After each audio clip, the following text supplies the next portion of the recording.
Welcome to the Chuck Whitlock Show, What's the Matter?, where we invite experts from every walk of life to discuss everyday issues affecting our community, your family, and you.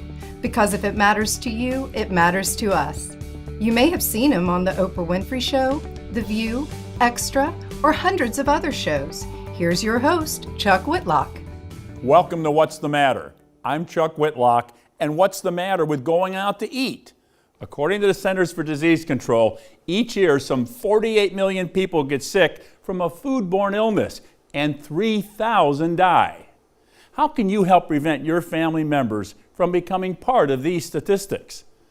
By making sure that the restaurant meal you eat is up to food safety standards. Next on What's the Matter?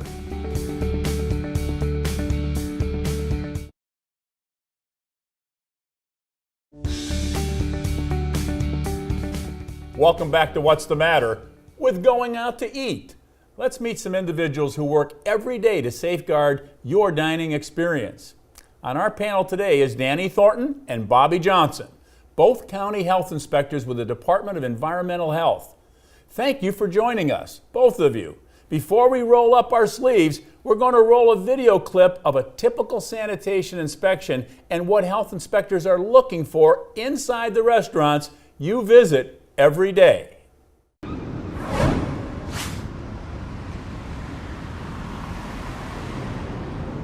Hello, how are you today? Hi, nice to see you again. Nice to see you too. My name is Heather Bonomo and I'm an environmental health specialist with the Food and Housing Division for the County of San Diego. Today we're at Players Sports Bar in Claremont Mesa area. A typical inspection, we're working with the operators to make sure that all of their food is safe for the public. Hi everybody, how are you today? The first thing I do, apart from introducing myself, is wash my hands. It's not only important for the food handlers to wash their hands, but us as inspectors. All right, some cold temperatures here. Looks like we have some sausage. We're gonna do a risk-based inspection and we're gonna go through their whole facility, the kitchen, the storage rooms, the front of the house, the bathrooms, and we're gonna be looking for what might be a contributor to foodborne illness. No signs of vermin, mice, cockroaches. Here we have some raw chicken stored below cooked products and ready to eat products, which is the way that you want to see it. The inspection process is really important for the public because we want to work with the restaurant operators together to make sure that the food that they serve to the public is safe. Over here we just have some hot dogs. We'll get their temperature and they're looking good at 41.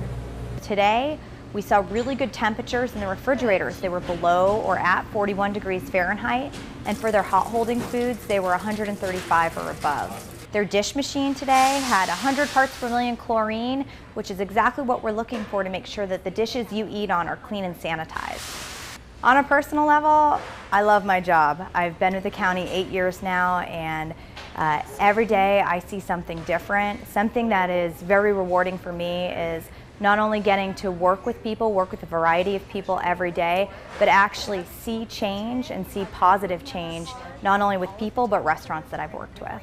Players did very well today. They had no major violations, nothing that needed to be corrected immediately, and they received a score of an A. I get to see what goes on behind the place, and I know that if there's an A in that window, that an environmental health specialist has been there and that food is safe. Danny, Bobby, you just saw that inspection happen, real life, and of course you guys see this going on every day. Let me start with you, Danny. When I walk into a restaurant and I see a 94, 97, or 75, what does that mean? As far as the score itself, it's hard to really justify how you can quantify where it's at. And what I mean by that is that score can be calculated multiple different ways. So just because it has a 92 on it today and you go to another restaurant and it has a 92 does not necessarily mean that it has the same deductions or same violations occurring. It could be calculated a different way. And so to really be able to talk in detail about that, I would like to discuss a little bit about the inspection form on how to read and understand the inspection form. Please do. I understand they're a bit confusing. I also understand that we can go online to the county's website and we can look at the actual inspection form and with the comments of the inspector. So that's actually not a bad idea to do that once in a while before you go to a restaurant that you've not visited before. That is correct. Speaking of the grade that you're just talking about, I have a representation of what a grade score looks like. This is the rating, and all restaurants in Brunswick County should have this score posted, and whenever you walk in it, you should be able to see it. So it should be located in an area as you enter the restaurant, very easily to be seen. And so how does that score get calculated is going back to that inspection form. And the inspection form is split up in two different columns. Okay. The left side of the column is really talking about the foodborne illness risk factors, and also the public health interventions. And so that's going to be things that are located on the left side of the inspection form. On the right side of the inspection form are the good retail practices violations. And so what does that really mean to a customer? Well, whenever you're looking at those inspection forms and you see something deducted on the left-hand side, we need immediate action, immediate correction. Some of the things we might find that are violations on those risk factors are improper cold holding or hot holding of foods, possible cross-contamination, improper sanitation of foods, or maybe good hygienic practices not being observed. Okay, so any of those items, if you find it to be the case, then they have a 10-day time period in order to make the correction. Not necessarily. We will strive to get that fixed while we're in there for immediate corrective action, and that's listed on our score sheet under corrected during the inspection. So if the public's viewing that, they can see that we have checked that violation. It was corrected while we were there. We would do that through education or having that violation taken care of immediately. If Okay. for some reason we can't get that violation corrected immediately, say it's a piece of equipment that has to be repaired, we will do a set time frame, not to set 10 days, to have them correct that violation. Perfect. Okay, we've got Bobby's explanation. Now the other side of the form. Right. The other side of the form is good retail practices. So, and what I mean by good retail practices are those are items that could lead to a foodborne risk illness, that could potentially lead to a violation on the left-hand side.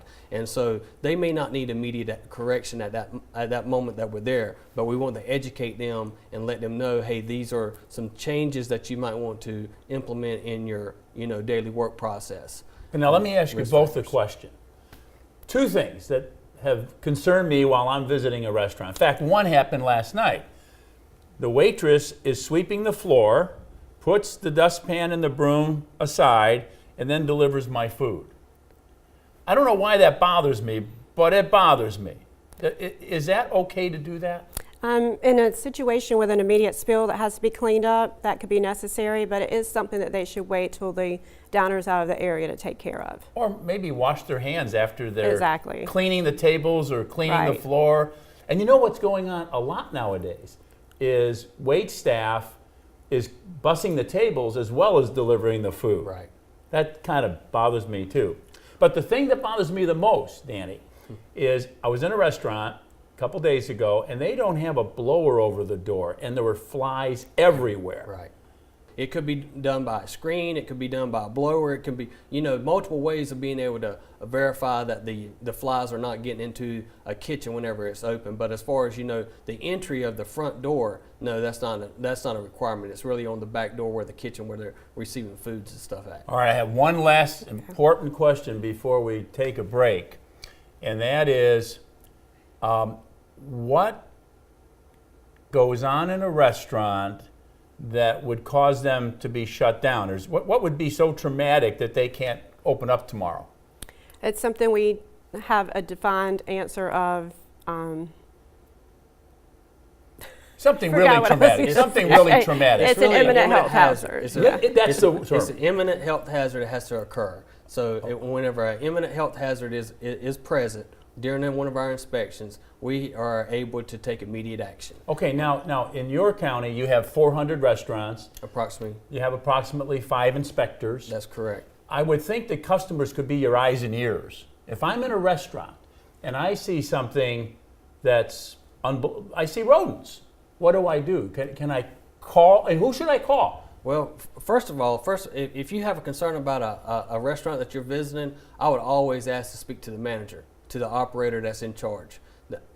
Express that concern with them. there's no question you can always contact the health department. You know, you can do that through a phone call. We take any kind of complaints, or you also can visit the website, as we spoke with earlier, and there's an email address associated in environmental health, and it will allow you to enter a complaint through email. That's perfect. Thank you, Danny. I said one last question a moment ago, but do the employees, do the wait staff have to be certified in food safety? Does somebody in the building have to be certified? Somebody in the building, yes, sir. It should be a manager or somebody has supervisory experience so they can relay that information to the rest of the staff. So then they teach the wait staff and everybody else in the kitchen Yes, sir. about washing hands. I want to tell you something. I was in a restaurant not too long ago. I eat out a lot, Bonnie. I was in a restaurant and I saw an employee go to the bathroom and not wash his hands, and he left. And I got really upset about it. I mean, I don't want him handling my food.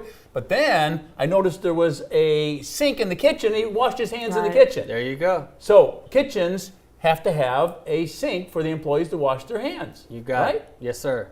All right, listen, I want to thank you two for coming. You've been great. You've helped all of us realize what it means when we go into a restaurant and we see a number. Up until today, I don't know that I knew. Thanks for coming, both of you. Glad we could help.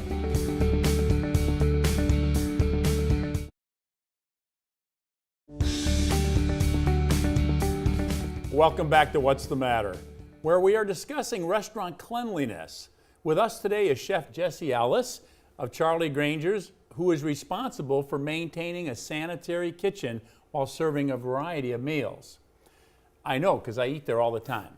We also have Rick Beals, a retired health inspector who worked in New York City. Thanks for joining us. One of the things I want to ask you about is, how do you know the food that's coming to you is safe? Well, it all starts with where you source your product from, really. And then from there, how it's being handled in the kitchen, how it's being prepared. Is it being cleaned? Is it being stored properly? Is it being reheated properly, cooled properly? Everything has to be held at a certain temperature. You know, it falls within your temperature danger zones. So there's a lot that goes into making sure that the food is safe for the consumer from start to finish. You know, as coming from the farm to it hitting your table. You know, there's a lot that goes into just having clean food. Now, you're a chef. Are you also certified? Yes, sir, I am. Yeah. So you're certified in healthy food or food safety. Yeah, I mean, we are required to take a ServSafe examination every 4 to 5 years, I do believe it is. I've taken mine this past couple years, would be my 4th time, I do believe, in my 4th different state. So the rules kind of change as you go, but it's all the same basics, the same bottom line. Just what you need to do, the bare minimum. You know, that's comforting to know that the manager of a restaurant has to be certified in food safety. Yes. And then your task is to train the wait staff and other employees in the restaurant. Absolutely, yes. And then they also have the option as well, and most business owners recommend that they send their staff as well to get certified through the ServSafe certified class that you can take. Right. And I mean, you've seen ours. We all got them hanging up in our restaurant. I have. And I also saw a very high rating. Thank you. Yeah. It's hard to keep that rating. But there's a lot that goes into keeping that rating as well, not just the food, and not just the cleanliness of the restaurant. Now, let me ask you a question. You've worked in restaurants in multiple states. Yes, sir. What are some of the things that you've seen in a restaurant? I mean, you guys run a very clean operation. You have a very high rating. But are there things that you've seen in other restaurants in other states that might give us some insight relative to the kind of things that can happen? Oh, yeah. I mean, there's plenty of things. If you're not washing your hands or changing your gloves, or you're not using the proper sanitation solution on your work area, or you have a dirty knife and you're cross-contamination at that point, you can create a foodborne illness, which you don't want to do. You can get very sick. But there's also other things like is the wait staff cleanly as well? Are they being clean? Your personal hygiene, Now, what's it like when that inspector comes through the door? They come in unannounced. Yeah, unless of course you work in a smaller town and there's one health inspector, you might be lucky enough to get a phone call. Hey, they're on their way, but that rarely happens. you don't ever want to put yourself in a predicament where they see that you're not prepared or ready or doing things properly, because Right. that's a dead giveaway that you're cutting corners and not doing your job correctly. Now, you must know that when you inspect the restaurant that maybe you're not always as welcome as you'd like to be. Absolutely. So what's it like from an inspector's perspective when you inspected restaurants back in the day? I think when you first start inspecting them, you're more likely to look at your sheet of possible violations and areas to look at and score them as to how they are at that moment in time, which is really not indicative of the cleanliness and of the operation itself. Right. So instead of looking at maybe the exact temperature at that moment, we'll look at them if they're off by a couple of degrees, and yet in other inspections, they're good. You understand that, or if they've just refilled something, or just about to heat something that's on the fire, that's not fair, so to speak. It's really not helpful. Let me help our viewers with what can they look for when they go into a restaurant. You said, Chef, well, the rating. Now, I'm sure there must be other things. For example, the ladles on a buffet. Wouldn't you want to wash your hands after using the ladles before eating? Absolutely. I mean, Common you should sense. just wash your hands before you eat anyway. It is right. common sense. But that's actually something that they teach you in your Serve Safe class, because not a lot of people know how to wash their hands properly. And you might actually just be spreading a bunch of germs around. How do you wash your hands properly? Well, the water has to be a certain temperature. I do believe it's 100 degrees or 120 more? degrees, 120 degrees, I do believe. 120. I 120? think it was 120. And you're supposed to count like 20, 30 seconds after it's been on, and then you're supposed to count about 20, 30 seconds with your hands under the water. And I've seen some health inspectors say, sing the birthday song, or say the ABCs real quick. And when you're done, then you're done. Same thing if so look for things like if a waiter or waitress seems to have a cold, or if they don't seem to have a lot of demonstrate personal hygiene in some other manner. Now, what do? I'm in a restaurant and a waitress comes up and says, "Can I help you?" And she has a cold. And Right. she's sniffing and blowing her nose Right. and she's sick. What do I do? A couple of things you could do. You could ask for a different table. If that's not satisfactory, you could ask to just speak to the manager and say, I'm not going to sit with this person. You can also, if you have a hand sanitizer, you can just clean everything as best you can and hope you don't pick up anything. But in my experience, people are more likely to pick up something from the actual server than the food that's in the back of the house, because that is monitored more carefully. The people who work in the kitchens are more conscious of it. The managers and owners are more conscious of it. The health inspectors inspect it. Right. So they got the systems in place to most likely keep it in good shape. But the front of the server could put their thumb on the plate and things like that. Is it wrong for a server to take a drink, a glass of water or a Coke, and then serve you without washing their hands? Technically, yes. But I've never seen a health inspector go so No. far as to do that. No. But you shouldn't be doing anything personal and then touching Yeah. a customer's food that you're going to bring out to them. Yeah. Anything else that I haven't talked about or brought up that you think our audience should be aware of? I have a couple of things that I look for, though, Oh, personally. please. So if the cleanliness of the operation when you walk in, is the menu actually clean or is it dirty? Right. I don't like that. Do the waiters and waitresses look like they take care of themselves, personal hygiene? Mm-hmm. Is it a very large restaurant with like a tiny kitchen? It's kind of tough to produce, so I don't like that. Mm-hmm. And does it have a huge menu for the size of the operation? So does it have 3 pages and there's 20 seats? Just tells me that's not likely to be either good food, or if it's good, if it is good, and if it's not frozen, then it may not be sanitary. Tough to operate with all those things. So I try to look for a sign by the owners and the staff that they're concerned about the quality experience of the patrons. That really seems to be the driver. Rick, this has been great advice. I have to tell you, Chef, you guys you've just been terrific. I'm sure we've all learned a great deal today that we didn't know before we had this discussion.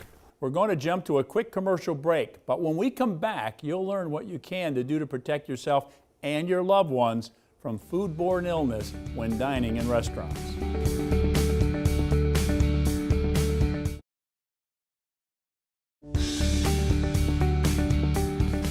I want to thank each of our guests for sharing their expertise on how to safeguard our health while dining at restaurants.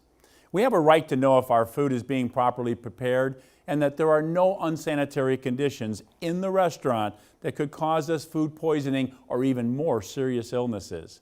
We depend on food inspectors, chefs, and restaurant owners to adhere to all the safety and health requirements set forth in federal and state regulations.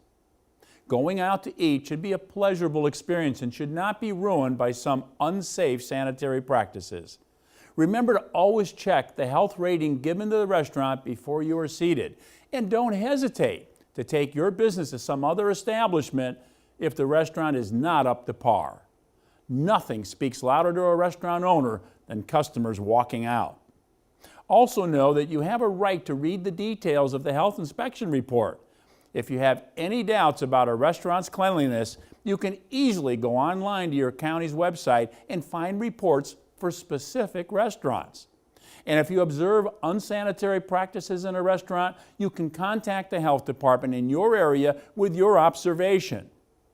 If you have a camera phone, take a picture to include with your concern. Thanks for joining us on What's the Matter, where your concerns are our concerns.